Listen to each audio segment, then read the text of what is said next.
Hello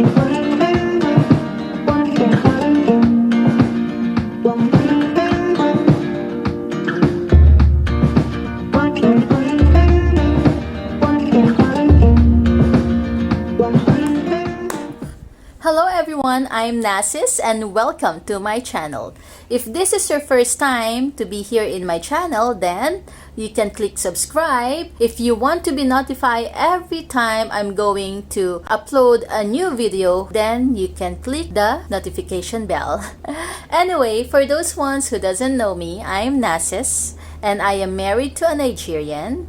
And I am based here in Nigeria. So today, we will going to talk about the disadvantages of marrying a foreigner. I think I'm in a good position to explain to you and to discuss this topic to you. So honestly, in my country, there's a lot of women who wants to marry a foreigner. Actually, some of them, when they were still young, they are already dreaming to marry a foreigner. Why? Well, there's a lot of reasons. So a lot of Filipinos who wants to marry a foreigner believe that once they get a foreign husband, because usually it's the Filipino who marry a foreigner, that once they get a foreign husband, they can travel to another country and then they will going to have a mixed race children, and most of them believe that being a foreigner, that man can give them a better life and a better future for their family back home. So we all know that not all interracial marriage succeed. It takes a lot of love, patience, and understanding to stay in an interracial relationship. I list down some of the disadvantages and I'm going to share it to you. First of all, if you marry a foreigner, you will be far away from your family. Well, it depends who actually follow. Like when my husband was in the Philippines, of course, he's the one that is far away from his family.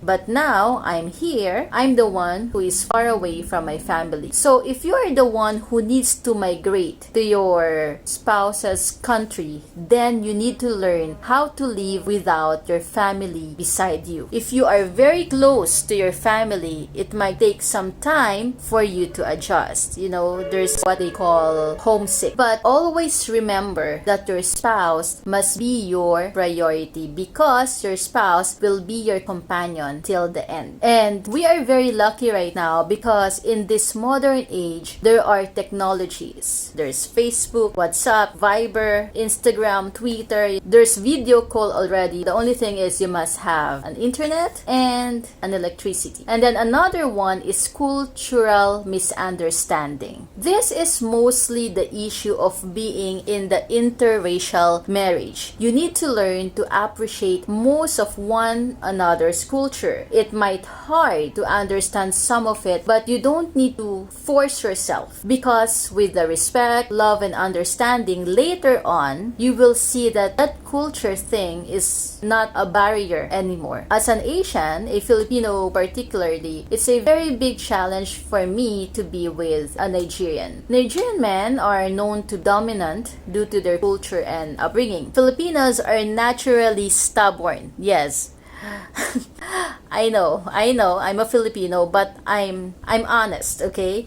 We are naturally stubborn and jealous if it comes to relationship. Why? Because we can love too much. Well, we want our partner to be always romantic to us. We want to be his center of his attention. And sometimes that's where the misunderstandings start. But don't worry, because you will also going to outgrow those unnecessary quarrels. Maturity is still the key. And then another one is learning the language. Well, that is the hard part for me and my husband, because Filipino, our language is Tagalog, and here in Nigeria, because he's Ibu, so they speak Ibu. And the two countries, English is not the first language. So since we only go to Nigeria usually once a year, and everybody can speak English, well, I'm not pressured to learn the language. But now that I'm here here and I'm already based here, so I need to,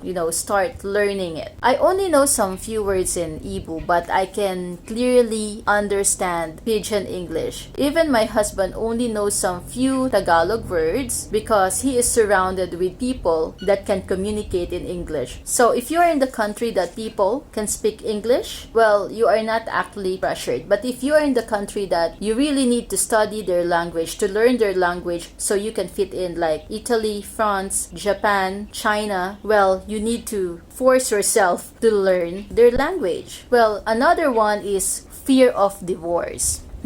My husband always telling me that divorce will never be an option, but of course, no one can never know where life will going to lead us. But we got married in 3 countries. We got married in Malaysia and there's divorce in Malaysia. We also got married in the Philippines and there's no divorce in the Philippines. And here in Nigeria, divorce is legal. So however, if you are marrying a foreigner and you are not really sure of marrying someone that is not your own kind, then you really need to think a lot of times, because processing legal documents and fighting for the rights of each other is a big headache. Of course, you need to be positive as well at all time, and you have to let God to be the center of your marriage. And then another one is, it takes a lot of work. Honestly, there's too much work to do if you are in the interracial marriage. There are things that you need to explain to your spouse that you don't need to explain if you are married to your own kind. There are some circumstances that you need to go extra mile because your spouse is a foreigner. Like now, I'm here in Nigeria. My movements are limited. I can't go out alone. I can't go to the market alone. I can't be friends with everybody. My husband and my in-laws are very, very protective to me.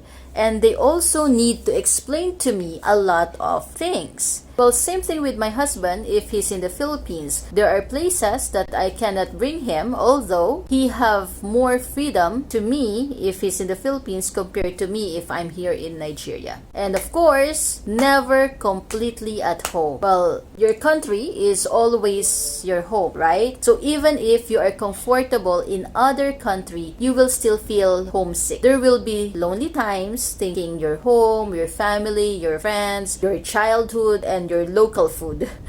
That's why vacation is very, very important. Before, it's my husband that was experiencing that, but now it's me. Oh my God. Of course, it will cost you a lot of money. If you're a foreigner, there are some restrictions that your spouse need to apply to you. You can't go to any places like locals. You can't eat anywhere like locals. You can't shop anywhere like local. So now that we are here in Nigeria, if you want to buy another property, I can't go with my husband because the price will going to be more than double if they will see me. Even to buy some food stocks in the market, the price increase because I'm a foreigner. Well, same thing in the Philippines. It's very hard to bargain if I'm with my husband. Well, thank God, because we have lots of shopping malls where he can shop alone because it's safe and they have fixed prices over there. Another one is you need to understand the values that is different from yours. Since both of you have different cultures and traditions, there might be some moral or value conflict in your relationship. People from the same culture have more or less equivalent qualities and mindset. However, when two parties do not share norms of communication and interaction, they often clash. So just take your time and listen to each other. And the last one, you need to understand each other's family. This is usually an issue and an argument for some interracial marriage, especially if your spouse is the breadwinner or the eldest son of the family or the one that is helping the family.